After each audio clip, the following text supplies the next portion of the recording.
দুপুরে খেতে বসে বাটিতে মা আরও 2 পিস আলু আর 2টো মাটনের সলিড পিস তুলে দিতেই হাঁ হাঁ করে উঠলাম আমি। ঝেঁঝে মাকে বললাম, তোমার এই অতি আদরেই আমার আর চেহারার এই অবস্থা। কেন খাইয়েছ আমাকে এত এত? 18 বছর বয়সে আমার ওজন 78 কেজি। আমার সব বন্ধু বান্ধব আমাকে নিয়ে খিল্লি করে। তুমি বুঝবে না আমার কি যন্ত্রণা। খাবার আধ খাওয়া রেখে আমি দুমদাম করে উঠে গেলাম। দড়াম করে দরজা বন্ধ করে দিলাম। বিছানার ওপর উপুর হয়ে আপু ঝুটি কাঁদতে শুরু করলাম। এত কষ্ট হচ্ছে, এমনিতে কারোর কথায় কিছু যায় আসে না আমার, কিন্তু নির্ঝর ও এটা করতে পারলো আমার সঙ্গে। গতকাল পার্কে বেড়াতে গিয়ে নির্ঝরের অপমানটা আমার গলায় কাটার মতো ব্যথা দিচ্ছে বারবার। যদিও আজকাল নির্ঝর আমাকে কথায় কথায় অপমান করে, ছোট করে আমার ফিগার নিয়ে, বলে ওর পাশে নাকি আমি বড্ড বেমানা। ওর বন্ধু বান্ধব আত্মীয় স্বজন সবাই নাকি আমাকে নিয়ে হাসাহাসি করে। ওর রীতিমতো লজ্জা হয় আমাকে নিয়ে রিকশায় উঠতে। কাল বিকেলে কলেজ ফেরত পার্কে গিয়ে বসেছিলাম দুজন। গল্প করতে করতে হঠাৎ দেখি সামনে একটা কাপল আসছে। মেয়েটার পরনের সুন্দর মিষ্টি লাল রঙের লাল ফ্রকটা দেখে আমার খুব পছন্দ হলো। সামনে দিদির বিয়ে, ওই রকম একটা ফ্রক যদি কিনি। নির্ঝরকে বলতেই ও হেসে গড়িয়ে পড়ল। তারপর অনেক কষ্টে হাসি চেপে বলল, please please give me a break Mahu. তোর ওই মিনি হাতির চেহারায় ওই ফ্রকটা আটবে? মেয়েটার কোমরের সাইজটা দেখেছিস? আর তোর বুক পেট কোমর বলে আলাদা কিছু আছে নাকি? আমি অবাক হয়ে ওর দিকে তাকালাম। তবে স্কুলে যে তুই আমাকে পছন্দ করেছিলে, বলেছিলি তোর নাকি রোগা পাটকাটি চেহারা নয়, বেশ গুবলু গুবলু গোলুমলু চেহারা পছন্দ। আমার টোপাকুলের মতো গালগুলো টিপে দিয়ে তোর নাকি ভীষণ আহ্লাদ হতো তখন। নির্ঝর বিরক্ত হয়ে বলল, তখন কে জানতো তোর 65 কেজির ওজন 2 বছরে 80-র দোরগোড়ায় পৌঁছবে? আর তখন আমি কি জানতাম যে কলেজে এমন সুন্দর সুন্দর মেয়ে আছে? এখন আমি কত জিনিয়ারে হার্ট থ্রব, সে খবর রাখিস? বিরক্ত লাগে আমার তোকে সঙ্গে নিয়ে ঘুরতে, আমার অস্বস্তি হয়। লোকজন আমাকে আকার বোকারাম ভাবে। কিন্তু নির্ঝর ফিগারটাই কি সব? আমি তোকে মন থেকে ভালোবাসি যে। দেখ মৌ, একটা কথা আছে, পেহলে দর্শনধারী ফিরে গুণ বিচারি। আর আমার মনে হয় না আমার বাড়িতে গ্ল্যাডলি তোকে মেনে নেবে বলে।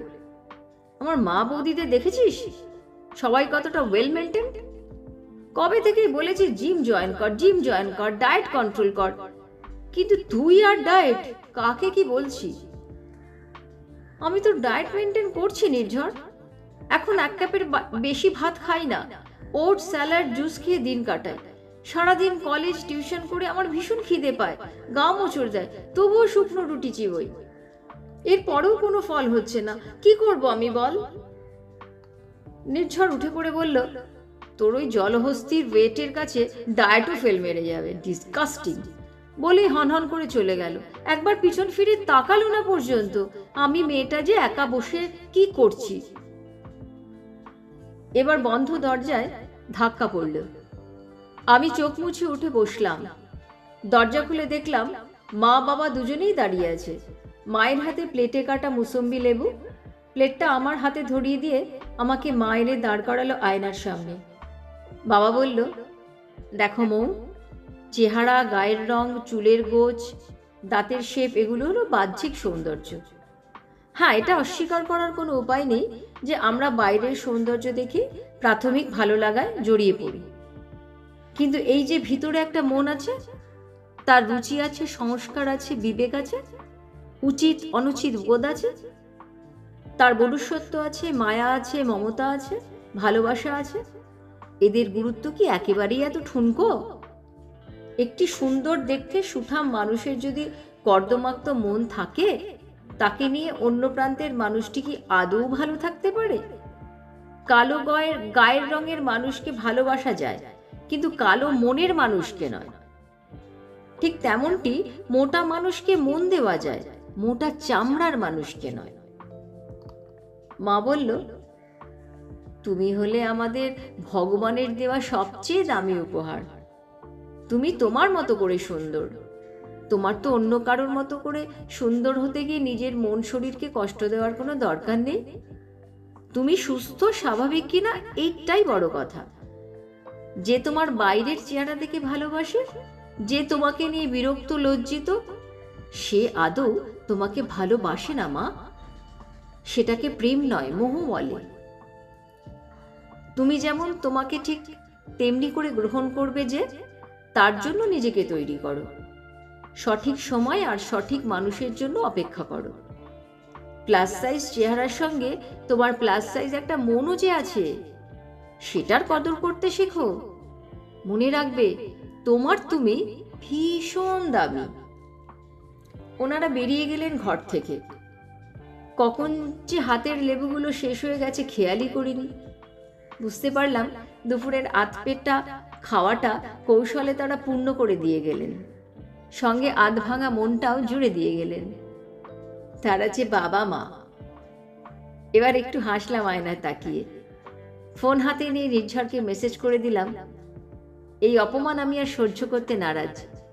আমাকে অপছন্দ হলে আসতে পারিস, দরজা খোলা আছে। ঠিক করলাম দিদির বিয়েতে ওই লাল ফ্রকটাই আমি পরব। রাতে আবার মটন দিয়েই এক থালা ভাত খাবো। কাল সকালে টিফিনে নুডলস খাবো, রাস্তায় ঝাল ঝাল ফুচকা খাবো, KFCর চিকেন বার্গার খাবো। আমার ডাবল এক্সেল চুড়িদার লাগে, লাগুক। আমার 36 ব্লাউজ লাগে, লাগুক। আমার পারফেক্ট কোমর নেই, না থাক। আমি ঘাড়ে গর্দানে হোক, তবু আমি সাজবো। আমি পাউড দিয়ে সেলফি তুলবো, আমার শখের পোশাক পরবো, কারণ দিনের শেষে আমি ভীষণ দামি।